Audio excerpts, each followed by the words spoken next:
Hello అందరికీ welcome to Telugu code friends. ఈరోజు day 2.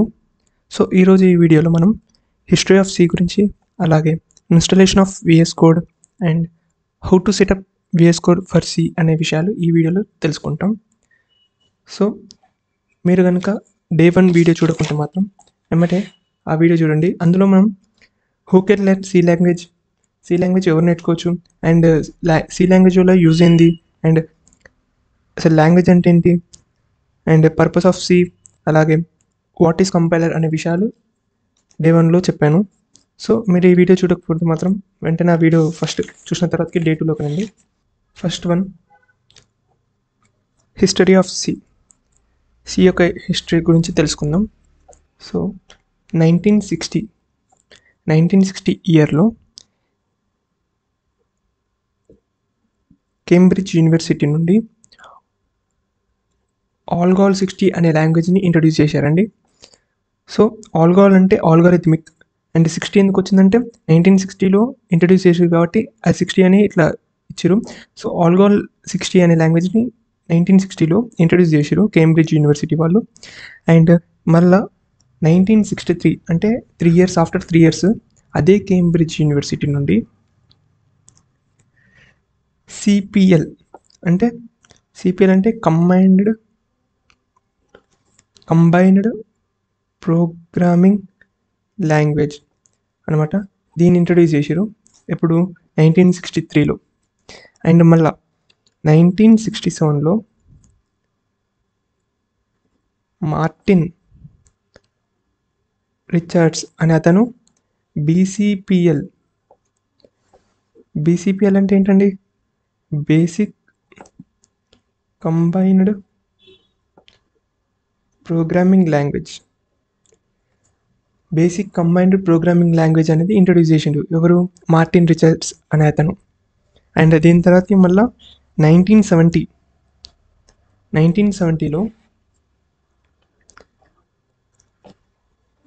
Can Thomson అనే అతను బి అనే లాంగ్వేజ్ని ఇంట్రడ్యూస్ చేసిండు. సో ఈయన చేసిన తర్వాతకి 1972లో డెన్నిస్ రిచ్చే అనే అతను ఏదైతే మనం ఇప్పుడు నేర్చుకుంటున్నాం ఆ సి లాంగ్వేజ్ని ఇంట్రడ్యూస్ చేసిండు. సో దీని తర్వాతకి ఇంకా చాలామంది ఇంట్రడ్యూస్ చేశారు. సో ఈ సి లాంగ్వేజ్ అనేది చాలా పాపులర్ అయింది. సో అందుకు ఈ లాంగ్వేజ్ని యూజ్ చేస్తున్నాం.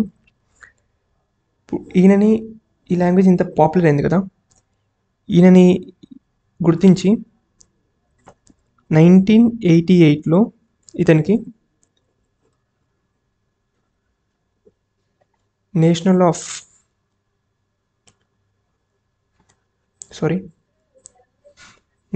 మెడల్ ఆఫ్ టెక్నాలజీ అనే అవార్డు కూడా ఇచ్చారు ఈయనని ఈ సి లాంగ్వేజ్ని గుర్తించి. సో ఇది history. So next, installation of VS code and how to set up VS code for C అనే విషయాలు మనం చూద్దాం. సో ఇప్పుడు మనం ఇన్స్టలేషన్ ఆఫ్ విఎస్ కోడ్ చూద్దాం. విఎస్ కోడ్ని ఎలా ఇన్స్టాల్ చేయాలో. ముందుగా విఎస్ కోడ్ని ఇన్స్టాల్ చేసే ముందు నా దాంట్లో ఆల్రెడీ విఎస్ కోడ్ ఇన్స్టాల్లో ఉంది. సో ఫస్ట్ నేను దాన్ని అన్ఇన్స్టాల్ చేస్తాను. సో దీన్ని ఇన్స్టాల్ చేసి ఫ్రెష్గా మీకు అర్థమయ్యే విధంగా స్టార్టింగ్ నుంచి చెప్తా.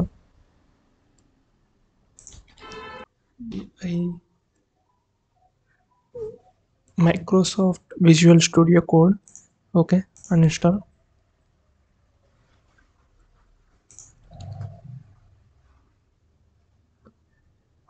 Yes. Successfully removed from your computer. Okay. So నా దాంట్లో ఇప్పుడు విఎస్ కోడ్ లేదు. అండ్ అలాగే ఒక ఫైల్ ఉంటుంది, ఆ ఫైల్ని కూడా అన్ఇన్స్టాల్ చేసుకుంటే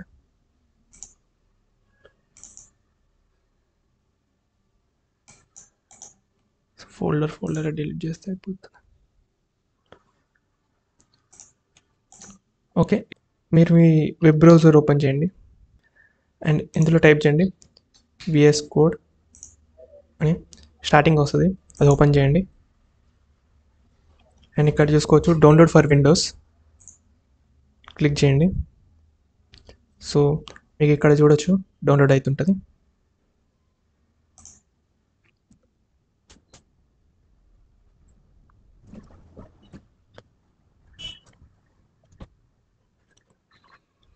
వెయిట్ చేయండి డౌన్లోడ్ అయ్యే వరకు. ఓకే, డౌన్లోడ్ అయింది మనకి. ఇప్పుడు డబల్ ట్యాప్ చేయండి, లోడ్ అవుతుంది. సో ఇక్కడ ఐ యాక్సెప్ట్ ద అగ్రిమెంట్ అని నొక్కండి, నెక్స్ట్ నొక్కేసండి, నెక్స్ట్. సో ఇక్కడ add to open action to Windows explore, next కొట్టేసండి, నెక్స్ట్ ఇన్స్టాల్ అని.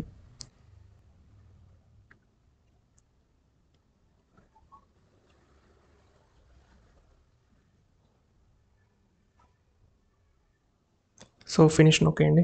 లాంచ్ విజువల్ స్టూడియో కోడ్ ఉంది, సో లాంచ్ చేసేయండి, no problem.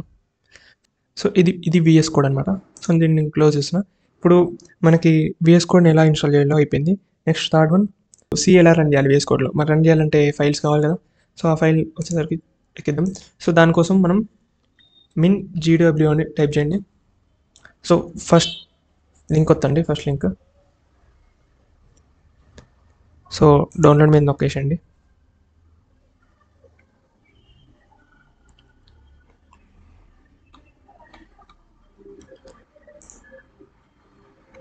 So already download అయిపోయింది. ఓపెన్ చేయండి దీన్ని, ఇన్స్టాల్ అని నొక్కేయండి, కంటిన్యూ. సో ఇది ఎందుకంటే ఇప్పుడు విఎస్ కోడ్ అనేది ఒక టూల్. లైక్ మనం ఆ విఎస్ కోడ్లోనే ఇప్పుడు పైథాన్ చేయొచ్చు, హెచ్టిఎంఎల్ చేయొచ్చు, జావా చేయొచ్చు, సి చేయొచ్చు, C++ చేయొచ్చు, ఏదైనా చేయొచ్చు. అంటే మల్టిపుల్ టాస్క్ని హ్యాండిల్ చేస్తుంది విఎస్ కోడ్ అనేది. సో అందుకోసం ఆ టూల్ని వాడతాం. ఇప్పుడు సపోజ్ మనం సి కోసం, ఎస్పెషల్లీ సి కోసం వాడినాం అనుకో. ఇప్పుడు C++ అని ఉంటుంది, అది సికి వస్తుంది, C++కి వస్తుంది, కానీ పైథాన్కి రాదు అది. సో ఇప్పుడు మళ్ళీ పైథాన్ వాడాలంటే ఇప్పుడు మళ్ళీ పైచామ్ లేదంటే వేరే కంపైలర్స్ యూజ్ చేయాలి. సో అప్పుడు స్టోరేజ్ అనేది ఎక్కువ కన్జ్యూమ్ అవుతుంది. సో అది రిడ్యూస్ చేయడానికి ఈ ఒక్క టూల్ ఉందనుకో, మనం వేరే వేరే లాంగ్వేజెస్ని కూడా పర్ఫామ్ చేయొచ్చు ఈ టూల్ తోటి. సో అందుకు ఈ టూల్ని యూజ్ చేయడం చాలా బెనిఫిట్. సో కంటిన్యూ నొక్కండి. అండ్ ఇక్కడ చూసుకోండి, ఇక్కడ మనకి మిన్ GW32 GCC G++ అని ఉంటుంది. అది క్లిక్ చేసుకొని మార్క్ ఫర్ ఇన్స్టలేషన్ కొట్టి ఇన్స్టలేషన్ దగ్గర పోయి అప్లై చేంజెస్ అని నొక్కండి, అప్లై కొట్టండి. సో కొద్దిగా టైం పడుతుంది.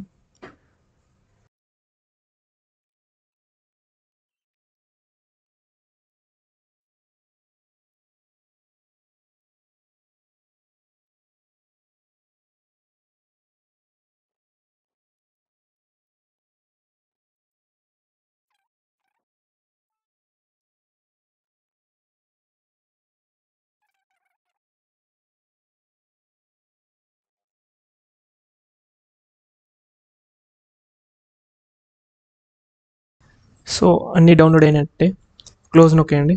సో ఇది రాంగ్ కూడా నొక్కేసండి. సో ఇప్పుడు మీరు ఏం చేస్తారంటే ఫైల్ మేనేజర్ ఓపెన్ చేసుకోండి. అండ్ ఇందులో మీరు ఇక్కడ మిన్ GW అని ఉంటుంది, ఇది ఓపెన్ చేయండి. అండ్ బిన్లోకి వెళ్ళండి. సో ఇక్కడ క్లిక్ చేయండి. ఈ పాత్ని కాపీ చేసుకోండి. కాపీ చేసినప్పుడు కాపీ ఎట్లా చేస్తామంటే Ctrl+C కాపీ చేసుకోండి. అండ్ ఇప్పుడు ఏం చేస్తారంటే విండోస్ మీద నొక్కి ఎన్విరాన్మెంట్ అని టైప్ చేయండి.